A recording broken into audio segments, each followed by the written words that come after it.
Trenčín. Ako býva zvykom, ako prvého vítame trénera hostí Ľuboša Mosického.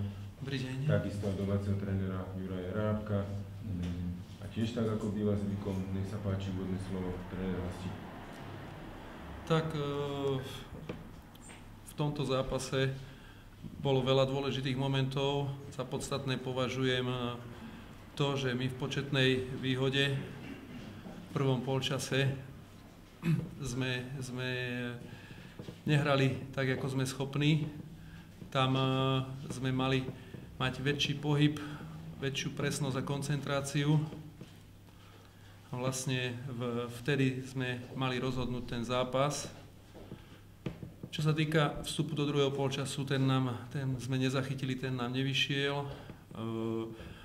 Postupom času, potom v závere, myslím si, že hráči išli na doraz, dali sme gól a ešte aj keď sme boli v 8, sme sa snažili v rámci síl a možností o vyrovnanie, čo je pozitívum. Určite si musíme zobrať ponaučenie a poriešiť to, čo sa udialo na ihrisku, aby sme vedeli na budúce na tom ihrisku hrať tak, aby sme to dohrali úspešne. Ďakujem pekne. Juraj Rábek, nech sa páči. Dobrý večer, alebo deň, dáma páni. Tak v prvom rade ja si myslím, že ten futbal splnil to, prečo sa chodí na futbal. Futbal je zábava pre ľudí a dneska sa ľudia zabávali. Bolo to v úžasnej atmosfére, vo výbernom tempe, napriek počasiu. Takže ukázali sa naozaj dve vyspelé družstva. Samozrejme mal ten zápas sa vyvíjal ako každý totálny skrat Kamila Kuzmu, ale my sme nespanikárili. Samozrejme museli sme prejsť na 4-4-1. Zavrieť polku, čo vôbec sme nemali v pláne, čo nezodpovedá nášmu naturelu, alebo teda čo chceme hrať, čo vštepujeme hráčom. Ale teda oni to zvládli výborne, pretože sme hrali myslím, že 30 minút do jedného menej, ako Ľubo spomínal. My sme tam mali čistú vyloženú šancu, a neviem, či aj dve takú pološancu s Mikovičom. Takže tam škoda. Ten druhý počas sme mali fantastický vstup do zápasu, tam sme boli aktívnejší, vlastne za stavu 2-0 sme mali ešte 2 alebo 3 čisté šance, ktoré keď sme dáme, tak je to vymalované, ale Trenčín zvihol hlavu, tam dokonca, keď sme prestriedali, my sme chceli pomôcť chlapcom, lebo naozaj makali tých 30 minút jedného menej, čo není sranda, ale tam sme stratili sme rytmus, ale musím povedať, že aj Trenčín veľmi umne začal držať loptu a čakal na tú šancu. Veľmi ich nabudil 2-1 kontaktný gól a teda chvála Pánu Bohu sme to uhrali. Ale Trenčín má výborné mužstvo, majú naozaj mladých chlapcov, majú v tom systém poriadok. Ešte raz hovorím, ja som spokojný. Ďakujem chlapcom za veľmi oduševnený výkon, bojovný výkon. Aj myslím si, že s veľmi dobrými známkami kvality v prechodovej fáze. Aj s chybami, ale postupne to vylepšíme, takže ja si myslím, že krásne divadlo. A ešte raz ďakujem chlapcom za výkon. Ďakujem pekne, nech sa páči otázky. Maroš. Keby si mal nový trénerov, ako hodnotíte vylúčenia bez výraznej zasiahnutia zápasu? Ľubo. Tak jak superovej červenej karte sa nebudem vyjadrovať. U Alda Baeza, Aldo mi hovoril, že tam nebolo nič, čo sa týka kontaktu a čo bolo medzi Jadim a rozhodcom, to vedia oni. Tam si to musím poriešiť ja potom spoločne s Adim a uvidíme, čo tam bolo.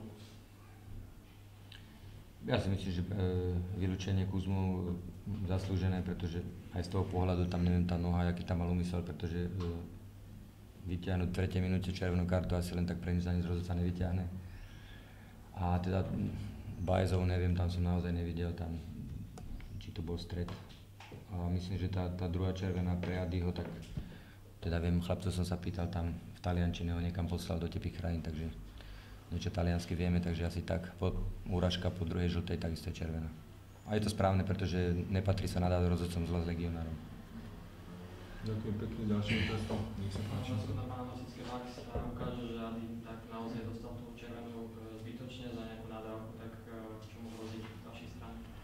Ja si myslím, že každopádne aj nie, či sa ukáže oprávnenie alebo neoprávnenie. Už tá prvá žltá karta bola z kategórie zbytočných podľa mňa. Určite to budeme riešiť a určite si bude niesť následky a dostane pokutu. Ešte ak možno druhú otázku, ak by ste sa mohli krátko si vyjadriť k mladému Fan Keselovi a jak to tam Adam pokojný záhral? Tak Fan Kesel je typ dynamického futbalistu, rýchlostného futbalistu. Je s nami pomerne krátku dobu. My sme v tomto zápase chceli ťažiť z jeho rýchlosti. Myslím si, že mal tam zaujímavých niekoľko situácií, šprinterských, bežeckých aj únikových. Samozrejme, že nie je ešte zohratý s našim herným štýlom. Chvíľočku to potrvá, ale bude to o komunikácii medzi nami. A pomaly ho budeme pripravovať, chystať na pozíciu toho krajného útočníka. Ďakujem. Peťo? Samo dostal dneska ráno, prišiel, mal teploty 37,4, dostal aj paralén a aj inekciu a nezabralo to, takže samo je chorý. Na trénera Jarabka, ak by ste mohli Marekovi Janečkovi povedať pár slov, pretože fanúšikovia po zápase kričali jeho meno. Ja takto poznám Janečku, takže len toľko môžem k tomu povedať. Ale myslím si, že tá obrana celá, stopery hrali prvýkrát v živote spolu a my sme išli do rizika, pretože v Senici nám horeli stopery obidvaja, či to bol Bánovič a Damik, jednoznačne. Na to sme brali Foďa Tota a myslím, že to bolo dobre, aj keď teda určite tam nejaké chybičky boli, ale takto chceme hrať vlastne. Ďakujem pekne. Sú ešte nejaké otázky? Adi ho šetrili, alebo taktické vplyvanie? Tak my sme sa do tohto zápasu rozhodli postaviť hráčov, ktorí majú kvalitu, s ktorými rátame, s ktorými počítame. My sa snažili vybrať tú 11 tak, aby sme boli čo najlepšie pripravení po tom štvrtkovom zápase.